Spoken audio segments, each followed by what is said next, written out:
Good morning student. Chapter number 6 भगवान के डांकिए कविता है। इसके लेखक रामधारी सिंह दिनकर। कवि परिचय। आधुनिक युग में वीर रसी सराबुर, जो रामधारी सिंह दिनकर है वो वीर रसी रचना सराबुर डूबी। ओजस्वी कविता के प्रमुख कवियों में दिनकर का नाम अग्रण्य है, यानी प्रथम लिए जाने वाला है। उनका जन्म बिहार के सिमरिया में हुआ था। इन्होंने इतिहास, दर्शन शास्त्र और राजनीति विज्ञान का अध्ययन पटना विश्वविद्यालय से किया। रामधारी सिंह दिनकर उपनाम से स्वतंत्रता पूर्व एक विद्रोही कवि के रूप में स्थापित हुए। ये स्वतंत्रता से पूर्व भी रचना लिखते थे, तो उन्हें एक विद्रोही कवि के रूप में जाना जाता था और स्वतंत्रता के बाद राष्ट्र कवि के नाम से जाने गए। ये छायावाद उत्तर कवियों की पहली पीढ़ी के कवि हैं। ये छायावाद युग से संबंध रखते हैं, कवि पहली पीढ़ी से हैं। एक और उनकी कविता में ओज यानी ओजगुण, विद्रोह, आक्रोश और क्रांति की पुकार है, तो दूसरी ओर कोमल श्रृंगारिक भावनाओं की अभिव्यक्ति यानी कोमल। एक ओर उन्होंने कठिन रचनाएं कही हैं, तो दूसरे कोमल यानी सरल रचनाएं की हैं, श्रृंगारिक या श्रृंगार से संबंधित अभिव्यक्ति की है। इन्हीं दो प्रवृत्तियों का चरम उत्कर्ष उनकी कुरुक्षेत्र और उर्वशी नामक कृतियों में मिलता है। उर्वशी को भारतीय ज्ञानपीठ तथा कुरुक्षेत्र को विश्व के 100 सर्वश्रेष्ठ काव्यों में 74वां स्थान दिया गया। वे 1952 में भारतीय संसद के सदस्य भी रहे। भारत सरकार ने इन्हें पद्म भूषण से उन्हें विभूषित किया। इनकी प्रमुख कृतियां हुंकार, नसवंती, सामधिनी, कुरुक्षेत्र, रश्मिरथी, उर्वशी, परशुराम की प्रतीक्षा, कोमला और कवित्व काव्य, राष्ट्रभाषा और राष्ट्रीय एकता, भारत की सांस्कृतिक एकता, संस्कृति के 4 अध्याय, शुद्ध कविता की खोज गद्य हैं। कविता के बारे में कवि पक्षी और बादल को भगवान के डाकिए बताता है। जिस प्रकार डाकिए संदेश लाने का काम करते हैं, उसी प्रकार पक्षी और बादल भगवान का संदेश हम तक लाते हैं।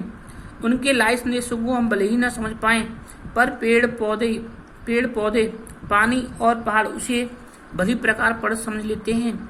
हम तो केवल इतना भर आंकते समझते हैं कि एक देश की धरती दूसरे देश को खुशबू भेजती है, पक्षियों के पंखों पर सुगंध तैरती है, एक देश की भाप दूसरे देश में पानी बनकर गिरता है। प्रकृति के लिए सीमाओं का बंधन नहीं होता है। जो प्रकृति है वो सबके लिए बस कोई बंधन से रहती होती है और उसे किसी प्रकार के बंधन में बांध नहीं सकते हैं। पशुओं को हम बंधन में नहीं रख सकते, वो प्रकृति में स्वतंत्र रूप से विचरण करते हैं। पचासों की शब्दार्थ सहित सप्रसंग व्याख्या। पक्षी और बादल ये भगवान के डाकिए हैं। कवि रामधारी सिंह बता रहे हैं कि पक्षी और ये बादल हैं, ये भगवान के डाकिए हैं, अर्थात एक संदेश को दूसरे देश तक पहुंचाने के लिए ये संदेश का काम करते हैं।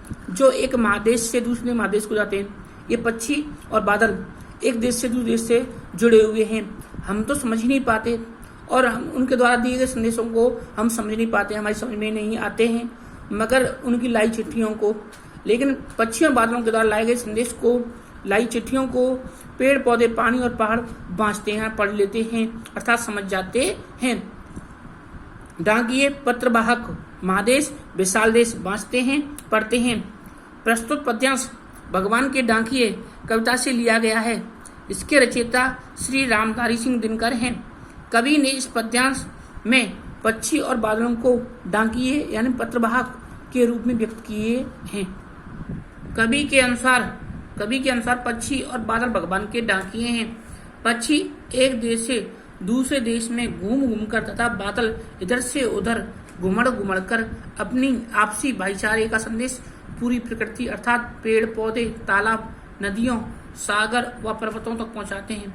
कवि का मानना है कि पक्षी और बादलों के संदेश को प्रकृति तो समझ लेती है, लेकिन उनके द्वारा दिए जाने वाले संदेशों को मनुष्य नहीं समझ पाते हैं। अर्थात मनुष्य ने अपने आप को शरद के नाम पर, पेड़ पौधों के नाम, प्रकृति के नाम पर बांट रखा है। वो इसलिए पेड़ पौधे बादलों के द्वारा पक्षियों के द्वारा लाए गए संदेश को समझ नहीं पाते ही, और पेड़ पौधे प्रकृति उन संदेशों को इस तरह से समझ जाती है। हम ते केवल यह आंकते हैं, हम लोग तो सिर्फ यह समझते हैं कि एक देश की धरती दूसरे देश को सुगंध बेचती है, एक देश की धरती दूसरे देश को सुगंध बेचती है, यानी खुशबू बेचती है।